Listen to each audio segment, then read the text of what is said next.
ভিকটিমকে যখন আমরা ফার্স্টে গ্রেপ্তার করি, ভিকটিমের তথ্য মতে আমরা মোটরসাইকেলটা উদ্ধার করি আপনার মাদারীপুর জেলার শিবচর এলাকা থেকে, একটা মাদ্রাসা থেকে আমরা উদ্ধার করি ভিকটিমের মোটরসাইকেলটি।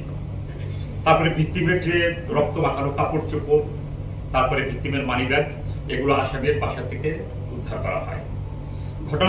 ঘটনায় যে চাকুটি ব্যবহার করা হয়েছিল সেই চাকুটিও আমরা আসামির বাড়ি থেকে আমরা উদ্ধার করি।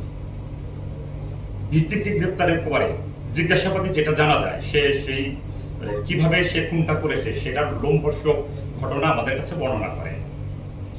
মূলত এই আসামি জহুরুল মুন্সি এবং ভিকটিম রিদওয়ান, এই দুজনের মধ্যে গত 2 বছর যাবত এদের ভিতরে একটা সম্পর্ক ছিল, সমকামী সম্পর্ক ছিল।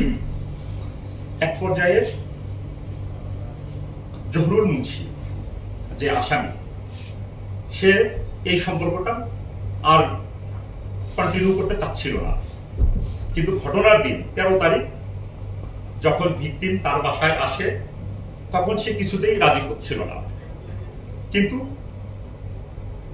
এই যে আসামি খুব ভিকটিম খুব জোরাজোরি করতেছিল এবং তাকে ভয় দেখাচ্ছিল যে তোমার কিন্তু ভিডিও আছে আমার মোবাইলে, আমি কিন্তু এটা প্রচার করে দেব। তারপরে সে দেখলো যে তার তো এরকম খারাপ একটা ভিডিও আছে তার ফোনে, এটা যদি প্রচার করে যায় তাহলে তার একটা বড় একটা সম্মানহানি হবে। সেটা চিন্তা করে সে তৎক্ষণাৎ সে তাকে একটু প্রহার করার জন্য, তাকে আঘাত করার জন্য সে উদ্বুদ্ধ হয়। তখন একটা ছুরি দিয়ে তখন তার ঘাড়ে এখানে একটা পোজ দেয়। ঘাড়ে পোজ দেওয়ার পরে রীতিমতো ব্লিডিং হতে থাকে।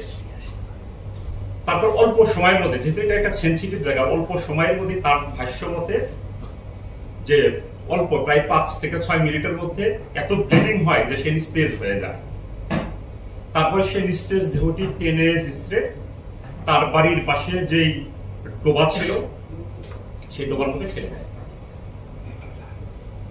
সে মোটামুটি নিশ্চিত ছিল যে পানিতে ফেলে দিয়েছে, লাশ নিখোঁজ হয়ে যাবে, এটার আর কোনো ট্রেস থাকবে না, এটাই তার মাথার চিন্তা ছিল। কিন্তু 2 দিন পরে লাশটা ভেসে ওঠে, কিছুটা দুর্গন্ধ ছড়ায়।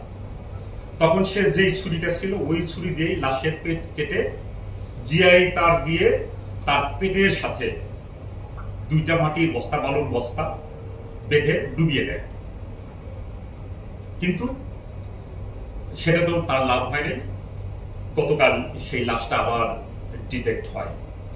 তারপর গতকাল আমি তো যেটা বলেছি যে পুলিশ লাশ উদ্ধার করে ময়নাতদন্তের জন্য থানা হসপিটালে প্রেরণ করে এবং এই বিষয়ে একটি হত্যা মামলা রুজু হয় এবং মামলার তদন্তকারী অফিসার আমাদেরকে যখন র্যাব 10-কে অভিযাচন দেয়, তারপরে আমরা অতি অল্প সময়ের মধ্যে গ্রেফতার করি। অর্থাৎ এই যে 2টা চাঞ্চল্যকর ঘটনা, আপনার রাকিবুল সর্দার হত্যা সৎ বাবা কর্তৃক আর রিদওয়ান হত্যা, এই 2টা চাঞ্চল্যকর মামলার যে প্রধান আসামিদলকে র্যাপিড অ্যাকশন ব্যাটালিয়ন অতি অল্প সময়ের মধ্যে গ্রেপ্তার করতে সক্ষম হয়েছে। এবং আপনারা দোয়া করবেন এরকম অভিযান যাতে আমরা নিয়মিত করতে পারি এবং জনগণের আমাদের প্রতি যে আস্থা আছে সেই আস্থা যাতে আমরা রাখতে পারি এবং আমাদের কার্যক্রম যেন নিকট ভবিষ্যতে আরো অনেক বেগবান হয় এবং মানুষের আস্থা অর্জন করতে, পরিপূর্ণ আস্থা অর্জন করতে যাতে আমরা সক্ষম হই। সকলকে ধন্যবাদ। আপনারা ইতিমধ্যে জেনেছেন যে আসলে 2টা মামলারই কিন্তু 2টা ঘটনারই কিন্তু মামলা হয়েছে।